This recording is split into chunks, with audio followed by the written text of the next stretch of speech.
Bapak Ibu saudara-saudara yang dikasihi Tuhan, biasanya tanggal 31 Desember atau akhir tahun seperti ini ada program di televisi yaitu program Kilas Balik. Dalam program TV itu akan kembali diberitakan cuplikan-cuplikan segala peristiwa dan kejadian yang terjadi di tengah-tengah dunia ini dan juga di tengah-tengah bangsa dan negara ini. Baik itu tragedi-tragedi yang memilukan, baik itu bencana-bencana alam yang mendatangkan korban, maupun kejahatan-kejahatan umat manusia, tetapi juga kilas balik tentang keberhasilan dan kesuksesan tentang seluruh sisi kehidupan. Tentu dari situ kita bisa melihat kembali jejak-jejak kehidupan yang terjadi di tengah-tengah dunia ini dan juga di tengah-tengah bangsa dan negara. Kita melihat tentu ada maksud dan tujuan, supaya kita tidak melupakan segala peristiwa-peristiwa kehidupan yang sudah kita lewati, dan kita bisa membangun sebuah komitmen bagaimana menjalani kehidupan pada masa-masa yang akan datang, pada tahun-tahun yang akan datang, dan tentu dengan memperbaharui segala hal yang kita baik pada perjalanan dari Januari sampai pada Desember. Di dalam pembacaan firman Tuhan juga Bapak Ibu sekalian, pada saat ini Yosua membuka kembali lembaran perjalanan bangsa Israel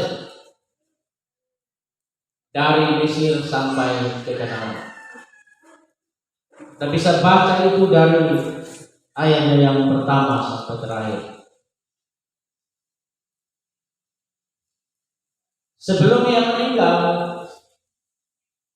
ketika ia sampai pada tapal batas usia kehidupannya, ia kembali mengajak bangsa itu untuk kembali kilas balik dan melihat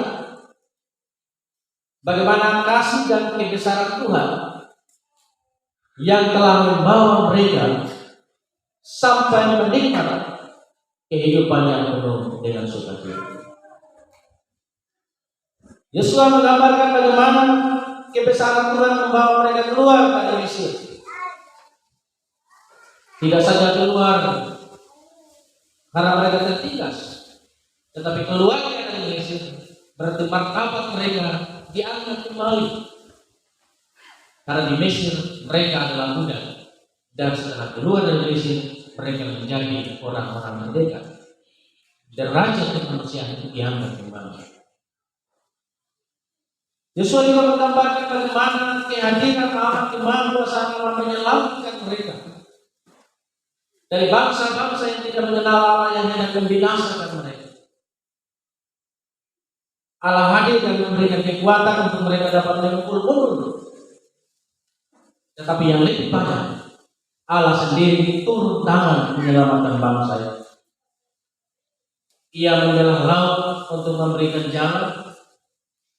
Setelah mereka lolos, kemudian laut itu kembali dan binasalah orang-orang Mesir.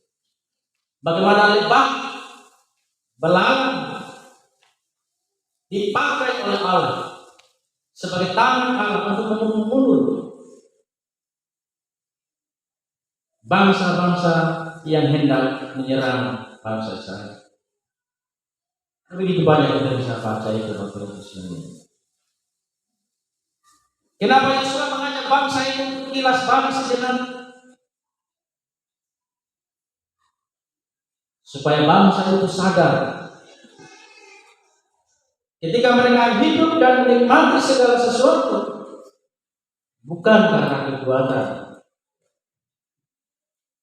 bukan karena kehebatan mereka, supaya mereka sadar dan tidak menyombongkan diri.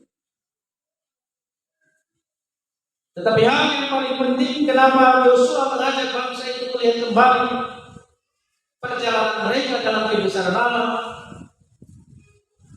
supaya mereka tidak meninggalkan aku. Yosua mengatakan bahwa dia yang sudah membawa kamu masuk menikmati negeri ini. Anggur yang tidak kamu tanam kamu makan, tanaman yang tidak pernah kamu tanam ketika kamu masuk kamu menikmatinya. Kamu menjadi penguasa atas negeri ini. Karena kamu tidak pernah bekerja keras. Itulah dia. Kilas balik itu dimaksudkan supaya bangsa ini, orang-orang Israel ini tidak kebablasan dalam menikmati berkat Tuhan. Ya, sikap menikmati kesuksesan, mereka lupa terhadap Tuhan. Ya, sikap bekerja, mereka lupa terhadap Tuhan. Ya, sikap mengejar harta dan mengumpulkan harta, mereka meninggalkan Tuhan. Itulah maksud kilas balik. Kenapa Yosua mengajak bangsa ini untuk lihat kembali ke belakang, supaya kasarnya tahu diri, jangan sok-sokan, tahu diri sendiri. Kita biasa begitu. Kalau orang sudah tidak terlalu tahu diri, kita mulai kupas satu-satu kita punya kebaikan. Kita sampai hati juga sebenarnya. Kita mulai ngomong 1, 2, 3, 4, seterusnya. Itu bukan untuk sombongkan diri, tapi untuk kasih tahu orang-orang yang tidak tahu diri bahwa dia bisa berdiri saat ini bukan karena dia, tapi karena ada orang lain yang menolong. Seperti itulah Yosua. Jadi perlu juga sekali orang yang tidak tahu diri itu kasih soteran, sehingga kembali. Kalau bisa begini karena saya. Perlu sekali-sekali perlu dikupas supaya jangan ada yang. Dan itulah maksud daripada Yosua mengajak bangsa itu untuk kilas balik sejenak, supaya pada akhirnya mereka dapat membangun komitmen bersama. Karena itu Yosua mengatakan, setelah kamu dengar semua ini, setelah kamu ingat kembali semua ini, pilih sudah sekarang kepada siapa kamu akan beribadah. Kepada Allah yang kamu sembah, atau kepada ilah yang orang Amori itu sembah. Tapi Yosua berkata, aku dan seisi rumahku akan tetap menyembah Tuhan.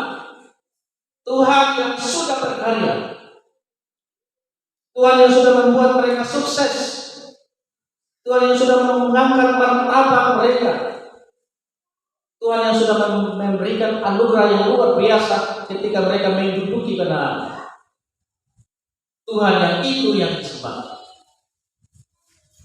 Karena itu dalam kelanjutan dari pemerintahan firman ini, Bapak Ibu sekalian, bangsa itu membangun komitmen bersama. Jauhlah daripada kami untuk menyembah Allah nenek moyang di seberang sungai Efrat. Jauhlah daripada kami untuk menyembah Allah orang Amori. Tetapi kami yang setia akan menyembah Tuhan, sama seperti yang disembah oleh Yosua. Itu komitmen mereka. Bapak Ibu saudara-saudara yang dikasihi Tuhan, kita sudah berjalan selama 365 hari sampai pada hari ini. Sudah sampai 12 jam lagi kita akan berhenti. Tinggal beberapa jam. Jam 00 final tanggal batas 2022-2023. Karena itu di penghujung tahun ini barulah kita masing-masing kilas balik, lihat kembali ke belakang, bagaimana perjalanan kehidupan yang sudah kita lewati. Berbagai peristiwa kehidupan yang terkadang bisa saja membuat kita binasa, celaka, dan mati boleh. Bisa saja membuat kita terpuruk dan dipermalukan. Ada begitu banyak peristiwa kehidupan pribadi lepas pribadi. Ada yang harus kehilangan suami dan menjadi janda. Ada yang harus kehilangan istri dan hidup sebagai budak. Ada yang harus kehilangan orang tua dan hidup sebagai yatim piatu. Ada yang harus kehilangan pekerjaan, hidup sebagai pengangguran. Ada yang harus kehilangan banyak. Tetapi lihatlah sampai hari ini kita masih berdiri dengan tegak. Tidak ada yang tersesat dan tidak ada yang binasa. Lihat kembali siapa yang ada di belakang. Lihatlah sekarang peristiwa kehidupan yang sedang mengancam kita di tahun 2022. Bias-bias corona masih tetap terbawa. Masih beberapa orang yang meninggal tahun. Krisis yang melanda kita cukup hebat dengan kenaikan BBM yang luar biasa. Sehingga kenaikan harga barang yang cekikik. Hama yang menerpa tanamku. Tapi toh kita tidak lapar. Toh kita tidak menjadi pencuri. Toh kita tidak binasa dan tidak ada pengemis di sini. Coba kilas balik ke belakang. Siapa menteri kita kekuatan? Kekuatan itu karena kebesaran Tuhan sama seperti apa yang dirasakan oleh bangsa Israel. Sama seperti peristiwa-peristiwa kehidupan yang dilalui oleh bangsa Israel. Peristiwa itu juga sebenarnya kita lalui dalam bentuk yang berbeda. Kekuasaan dan kasih Tuhan selalu hadir dalam kehidupan kita dalam warna dan bentuk yang berbeda.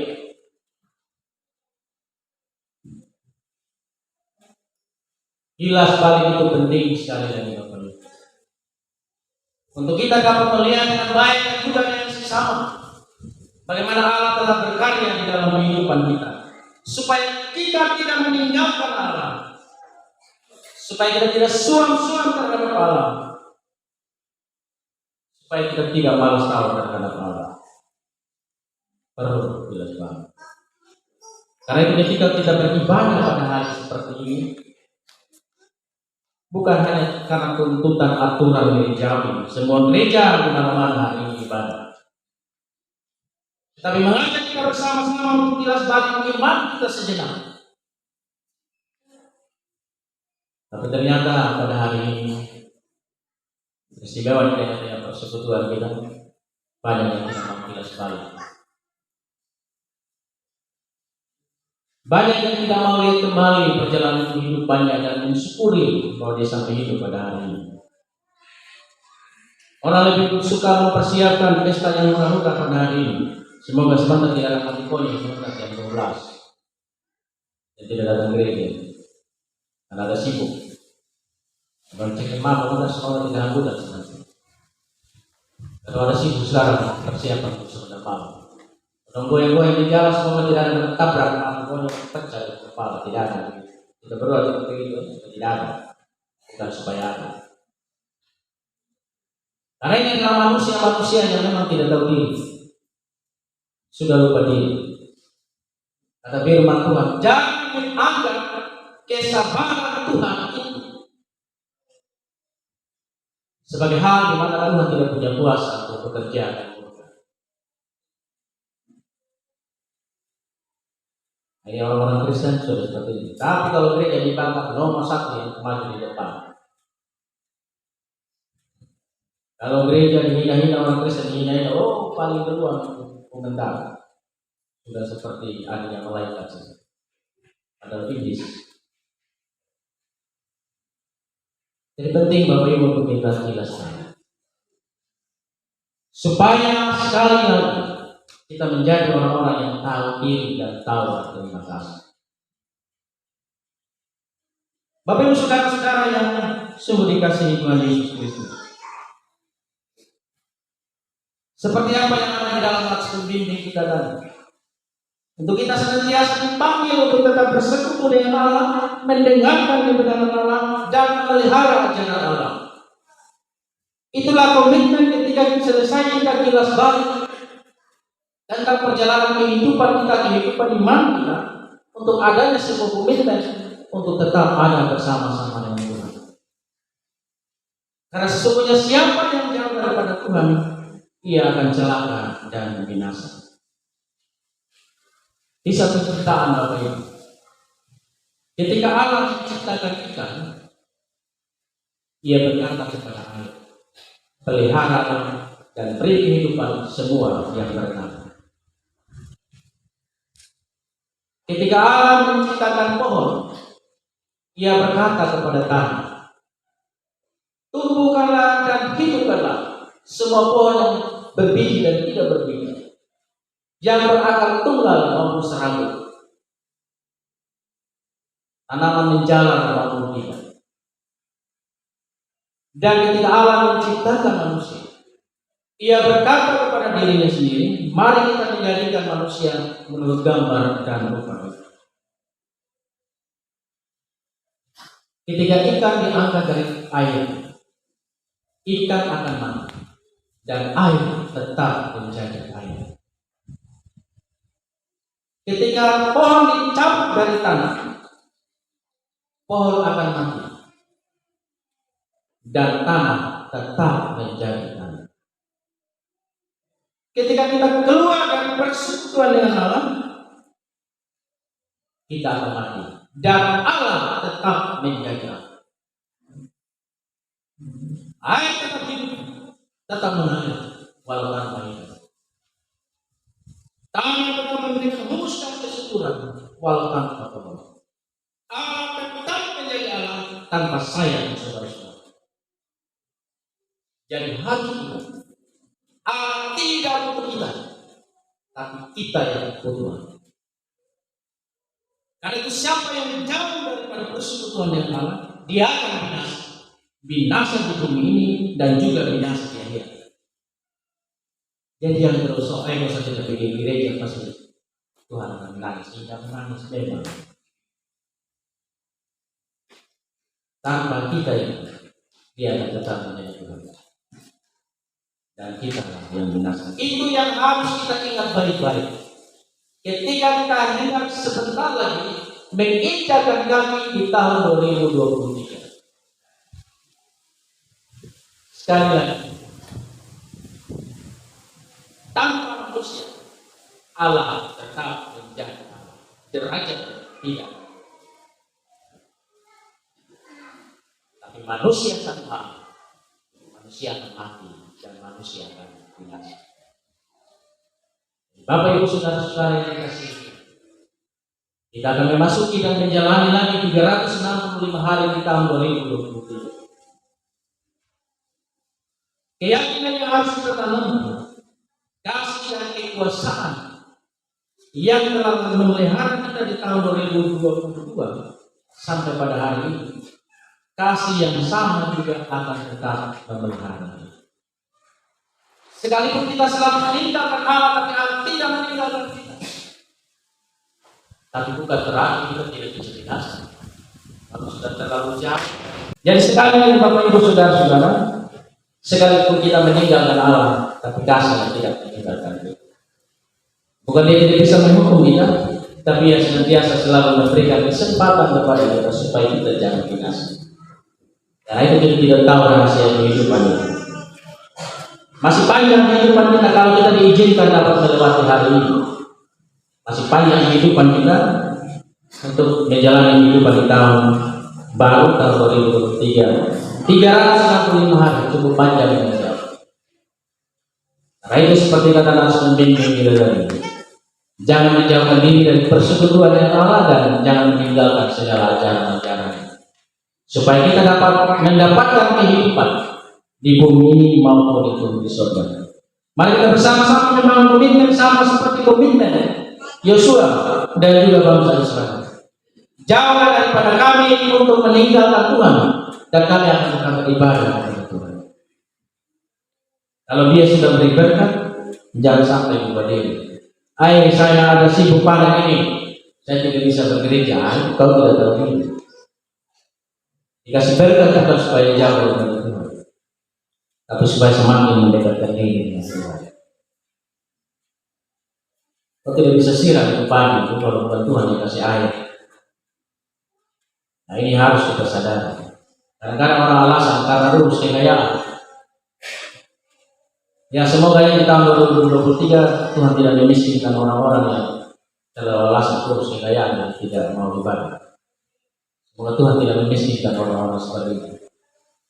Kadang-kadang waktu aku bosan juga dia marah juga. Dan kalau Tuhan marah, dia sampai memiskinkan dan melarang. Jadi hati-hati menjadikan sesuatu sebagai alasan. Alasan anak masih kecil saya tidak di awas Tuhan aku. Alasan jaga istri awal Tuhan aku jaga istri. Alasan jaga hewan alas Tuhan aku jaga hewan. Karena Tuhan akan menyingkirkan segala sesuatu yang menghambat kita untuk datang menyembahnya. Jadi kita boleh berpikir ada kasih alasan kalau tidak masuk ini. Tidak masuk ya diam saja, tidak masuk. Doa kita aman sama Tuhan. Jangan pakai alasan macam-macam. Karena itu sudah saya katakan. Tuhan pasti akan menyingkirkan segala hambatan. Dosa saja dia singkirkan, apalagi yang kecil-kecil dia singkirkan. Supaya hubungan antara kita dengan Tuhan itu dapat terjalin dengan baik. Jadi Bapak Ibu Saudara-saudara, selamat untuk melakukan kilas balik. Ibadah malam itu di mana keluarga diberi kesempatan untuk kilas balik. Kilas balik bukan supaya kita tinggal di dalam kesalahan dan dosa, tetapi supaya bisa memperbaiki diri dan memperbarui diri kita 2023 nanti. Jadi karena itu, jadikan momentum tanggal 31 ini sebagai sebuah kesempatan untuk kilas balik. Dan bangunlah komitmen untuk senantiasa tetap hidup dan menyembah Tuhan. Amin.